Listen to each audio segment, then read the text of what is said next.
The exhibition. We'd like to feature your work in our upcoming show, the email from Westlake Gallery read. Your recent series has resonated powerfully with our audience. Maya stared at her computer screen in disbelief. Westlake was one of the city's most prestigious contemporary galleries. The exhibition, titled Unspoken, would feature artists exploring themes of communication and silence in modern relationships. Her self-portrait by the harbor, now shared thousands of times online, would be the centerpiece of her collection. She drafted a text to Gabriel about the news, then deleted it. 3 months ago, she would have called him immediately. Now she simply added, "Exhibition opening, Westlake Gallery," to their shared calendar for Friday night, knowing he probably wouldn't check it. The night of the exhibition arrived, the gallery buzzing with critics and art lovers. Maya stood in a simple black dress, accepting congratulations while her eyes occasionally drifted to the entrance. She'd left Gabriel a note that morning, but held no expectations. The artist herself, the gallery owner, approached with a well-dressed couple. "Your work is causing quite a stir tonight." Maya smiled professionally, explaining her process to interested patrons while glasses of champagne circulated. Her photographs lined the white walls, each capturing moments of disconnection in beautiful settings. But it was the harbor self-portrait that drew the largest crowd, now printed in stunning detail on a 6-foot canvas. "There's something devastating about it," one critic commented. "The subject appears both present and absent simultaneously." Across town, Gabriel sat in an upscale restaurant with potential investors, half listening to their conversation about property values. His phone buzzed with a social media notification. A former classmate had tagged him. "Isn't this your wife's exhibition tonight? Her work is incredible." Frowning, Gabriel opened the link and froze. Maya's face filled his screen, her expression so vulnerable it made his chest tighten. The caption read, "When words fail, silence speaks. Maya Chen's groundbreaking exhibition opens tonight at Westlake Gallery." "Is everything all right, Mr. Santos?" one of the investors asked. Gabriel stared at the photo, suddenly seeing what he'd been blind to for months. The profound loneliness in Maya's eyes, the resignation in her slight smile. The comments below the post were filled with emotion. "This perfectly captures how it feels to become invisible to someone you love." "I have to go," Gabriel said abruptly, throwing cash on the table. "Family emergency." He arrived at the gallery as the crowd was beginning to thin, breathless and disheveled. When he spotted Maya across the room, something shifted in his perception. She wasn't just his wife, but a woman with depth and talent he'd somehow forgotten to notice. Their eyes met across the gallery floor. Maya's expression didn't change as Gabriel approached, standing before her harbor self-portrait. "Is this how you feel?" he asked quietly, gesturing to the photograph. Maya studied him for a moment. "You're the first person who's had to ask." Part 4. Broken Glass. The ride home from the gallery was silent, tension filling the space between them like smoke. Maya stared out the window at passing streetlights while Gabriel's knuckles whitened around the steering wheel. In their apartment, he finally spoke. "Why didn't you tell me about the exhibition?" Maya set her purse down carefully. "I did. It was on our calendar. That's not what I mean." Gabriel ran a hand through his dark hair. "Why didn't you tell me how you were feeling?" "That photograph—" "I tried," she interrupted, her voice steady. "For months I tried. You were always too busy, too preoccupied. Eventually, I just stopped." Gabriel moved toward her, reaching for her hands, but she stepped back. "You can't fix this with one grand gesture," Maya said. "This isn't one of your buildings where you can suddenly decide to pay attention when it's convenient." "That's not fair," he countered. "My work, everything I've built, it was for us, for our future." "What future?" Maya's voice finally cracked. "We don't talk, we don't connect. When was the last time you asked about my day and actually listened to the answer? When did you stop seeing me?" Gabriel stood frozen, the truth of her words landing like physical blows. "I've been right here," she continued, tears now flowing freely.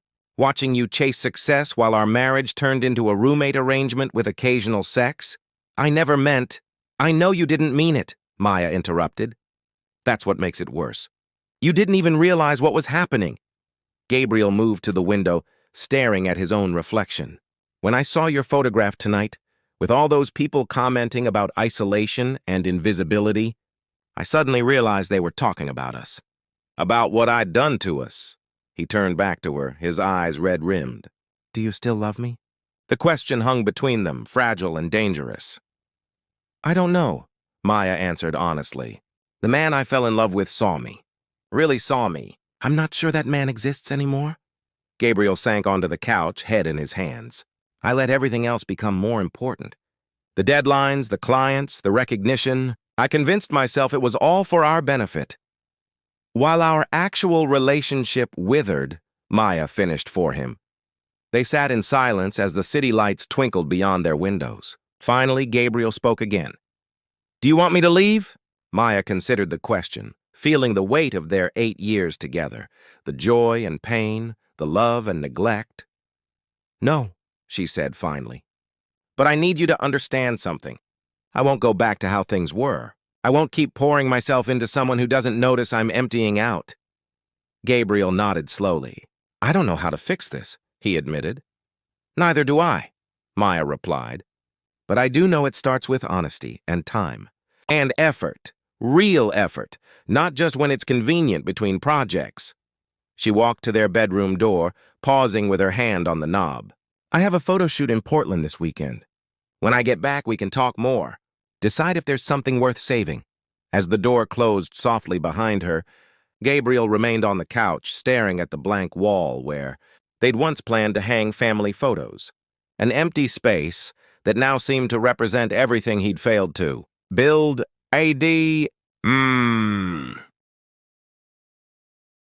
Veiled Truth's Eliza Chen carried herself with the alert posture of someone accustomed to uncovering secrets. They met at the university library, neutral ground with enough ambient noise to mask conversation. Your husband is part of a network that targets influential families, Eliza explained, opening her laptop to reveal surveillance photos. They marry into wealth or positions of cultural influence, then leverage those connections to facilitate art forgeries and money laundering. The screen showed James, with slightly different hair, at galleries in Paris, Madrid and Hong Kong, always beside powerful figures in the art world. The Renaissance collection he helped fund at your museum, Eliza continued. 3 pieces are sophisticated forgeries, channeling money from overseas investors looking to clean illicit funds. Sophia felt physically ill. Her entire career was dedicated to authenticity and preservation. The thought that she had unknowingly displayed forgeries, that her expertise had been so thoroughly undermined, was devastating. Why me? Sophia finally asked. I'm not wealthy or politically connected. But you're respected in museum circles, Eliza said. Your authentication is rarely questioned.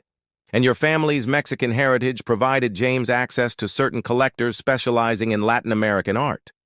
That night, Sophia returned to the museum after hours. With gloved hands, she examined the Botticelli sketch James had helped acquire. Under specialized lighting, the inconsistencies became clear.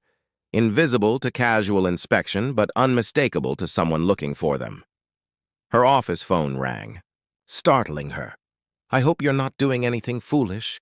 Love, James's voice, smooth as ever. Sophia's heart thundered. Where are you? That's not important. What matters is that you stop this investigation immediately. Eliza Chen is manipulating you? Like you manipulated me? Sophia countered, her voice stronger than she felt. Our relationship served mutual benefits. Your career advanced considerably through our connection. Our marriage was a fraud. A pause. The emotions weren't entirely fabricated, Sophia. I chose you specifically because I genuinely admired you. How comforting, she replied coldly.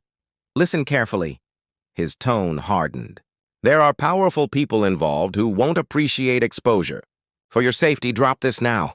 The forgeries will never be detected unless you reveal them. After hanging up, Sophia sat in the darkened museum, surrounded by histories both genuine and falsified. Her hands found a small object in her desk, a delicate bronze paperweight James had given her on their 3rd date, supposedly an authentic Roman artifact. She wondered now if anything he'd given her was real. The next morning brought another shock. Eliza Chen had been attacked outside her apartment, her research stolen. From her hospital bed, she revealed that Catherine Ellison wasn't just James's lover, she was the organization's financial cornerstone. "They're planning something big," Eliza whispered through swollen lips. "A major auction next month at the Ellison Grand Hotel. Every significant collector and museum director will attend." As Sophia left the hospital, her phone chimed with a text from an unknown number. "The auction catalog just arrived at your apartment. He expects you to authenticate everything. Choose wisely." At home, she found a glossy catalog featuring priceless artworks, many supposedly from private collections never before displayed publicly, and a handwritten note from James. "One last collaboration. For old time's sake." Sophia traced her finger over his handwriting, feeling not heartbreak but something colder and more focused forming within her. The museum curator who had been abandoned on her wedding night was transforming into someone else entirely, someone ready to orchestrate her own masterpiece of justice. Part 4. Beautiful Wreckage, the Ellison Grand. Hotel's ballroom glittered with crystal and old money. Art collectors, museum directors, and socialites gathered for what was billed as the auction of the decade. Sophia entered in a midnight blue gown, her credentials as authentication expert ensuring her invitation despite whispers that followed in her wake. "Brave of you to show your face," murmured a museum board member. "After everything," Sophia smiled politely. "I wouldn't miss this for the world." Her preparation had been meticulous. For 3 weeks, she had worked with a small team, Vanessa tracking James's movements, Eliza documenting the financial trails despite her injuries, and a new ally, Daniel Torres, a forensic photographer who specialized in art authentication. Daniel had approached her after reading Eliza's preliminary investigation. "My brother was ruined by these people," he'd explained in his quiet, deliberate way. "They used his gallery to move forgeries, then left him to face federal charges. Together, they had created an irrefutable case documenting every forgery in the auction catalog. But tonight wasn't about evidence folders. It was about exposure on a scale that couldn't be buried or ignored." Catherine Ellison spotted Sophia and approached with practiced charm. "I was surprised to see your name on the guest list. Brave of you to venture out after such public humiliation." "I've always believed in facing reality directly," Sophia replied, maintaining eye contact until Catherine looked away first. The auction began with thunderous enthusiasm. As the third lot, a supposedly rediscovered Caravaggio, came to the podium, Sophia felt a presence beside her. "You look ravishing," James whispered, his familiar cologne bringing an unexpected wave of sense memory. "I knew you'd make the sensible choice and join us." "I've learned so much from you," Sophia replied, her voice honeyed with false warmth. "About appearances versus reality?" James smiled, misinterpreting her meaning entirely. His new appearance, subtle alterations to his facial hair, and coloring would fool casual acquaintances, but not someone who had memorized his face across pillows and breakfast tables. As the bidding reached $8 million, Sophia excused herself to powder her nose. Instead, she gave a subtle nod to Daniel, positioned near the audio-visual booth. When she returned, the bidding had reached its fever pitch. The auctioneer's gavel fell at $12 million. Applause erupted, then faltered as the massive screens, displaying the artwork flickered and changed. Side-by-side comparisons appeared, the hot auction pieces juxtaposed, with their original counterparts from museum archives, along with technical analysis proving forgery. Financial documents flashed across the screens, showing the money trail from criminal enterprises through shell companies to the auction house, and then, most devastatingly, video footage of James with Catherine, discussing the marriage charade and their plans to disappear after the auction with their collective fortune. The room erupted in chaos. Catherine lunged for the exit while James stood frozen, his eyes finding Sophia's across the room. She raised her champagne glass in a silent toast, her gaze unflinching as security personnel moved toward him. Later, in the quiet aftermath, Sophia stood on the hotel's terrace. Daniel joined her, his camera hanging at his side. "The FBI has detained both of them," he said simply. "Along with 3 other conspirators." Sophia nodded, feeling neither triumph nor vindication, only a strange lightness, as if she'd set down a burden she hadn't realized she was carrying. "What happens now?" Daniel asked, offering her his jacket against the evening chill. Sophia accepted it, their fingers brushing briefly. "Now I rebuild, but on foundations of my own making." Sunrise reflections 1 year later, Sophia stood before a crowd at the reopening of the museum's special exhibitions wing. The scandal had eventually benefited the institution.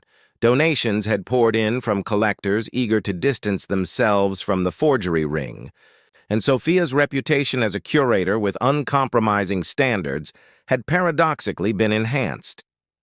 Art endures because it speaks truth, even when surrounded by deception, she concluded her speech. This new authentication initiative ensures that what we present is genuine, both in provenance and spirit. Applause rippled through the audience. Among the attendees, Sophia spotted Eliza, now heading a prestigious investigative journalism department, and Vanessa, who had expanded her agency to specialize in art fraud. Daniel waited at the edge of the gathering, his camera capturing the moment as always. Over the months of rebuilding her career and testifying at James's trial, Daniel had become first an ally, then a friend, and eventually something more complicated and wonderful than Sophia had imagined possible after her betrayal. "Ready to escape?" he asked as she approached, his smile reaching eyes that always looked at her with transparent honesty. They walked through the Back Bay neighborhood as evening settled around them, discussing the exhibition and the recent news that Catherine had agreed to testify against the larger network in exchange for a reduced sentence. "James still refuses to cooperate," Daniel mentioned. "His lawyer contacted me again about using some of my evidence in his defense." Sophia nodded, finding that the mention of James's name no longer triggered the visceral reaction it once had. He still believes he can charm his way out of consequences. They reached the harbor as sunset painted the sky in impossible pinks and golds. Daniel's apartment overlooked the water, a photographer's dream with its changing light. Inside, the space reflected their gradual intertwining lives. Her art books beside his photography portfolios, her botanical sketches hanging near his black and white prints. "I have something for you," Daniel said, retrieving a wrapped package, an anniversary gift of sorts. Inside was a hand-bound book of photographs, images Daniel had taken over the year of their relationship. Sophia at the museum, absorbed in work. Sophia laughing with Maya and her nieces in the park. Sophia asleep on his couch, surrounded by research papers. The final page held a single key. "Move in with me," Daniel said simply. "Or I'll move in with you. Or we can find a new place together. I'm not particular about the where, just the who." Sophia looked at him. This man who had never tried to dazzle her with grand gestures or perfect facades, who instead had offered steady presence and unhurried affection while she reassembled her sense of self. "Are you sure?" she asked. "My life still feels like a renovation project with exposed wiring." Daniel smiled, tucking a strand of hair behind her ear. "I love watching you rebuild. I love that you let me see the process, not just the polished result." Later that evening, as moonlight spilled across tangled sheets, Sophia traced the contours of Daniel's face, memorizing him by touch as he had captured her through his lens. His arms encircled her with gentle strength, their bodies finding the language that had grown familiar, yet never routine. "I used to think love was about grand passion," she whispered against his shoulder, "about being swept away. And now?" Daniel asked, his fingers drawing slow circles on the small of her back. "Now I think it's about coming home," she replied, "about being seen clearly and chosen anyway." Morning found them on the balcony, watching dawn break over the harbor. Sophia held her coffee mug between both hands, absorbing its warmth as she contemplated the day ahead. Meetings with authenticators, lunch with Maya, dinner with Daniel's brother who was finally home after serving his reduced sentence. a life rebuilt, not around a fairy tale or someone else's agenda, but around her own careful choices and hard-won wisdom. "What are you thinking about?" Daniel asked, his camera capturing the first light on the water. Sophia smiled. "That some things have to shatter completely before you can rebuild them into something true." The sun climbed higher, casting long golden paths across the water, illuminating countless possible directions forward.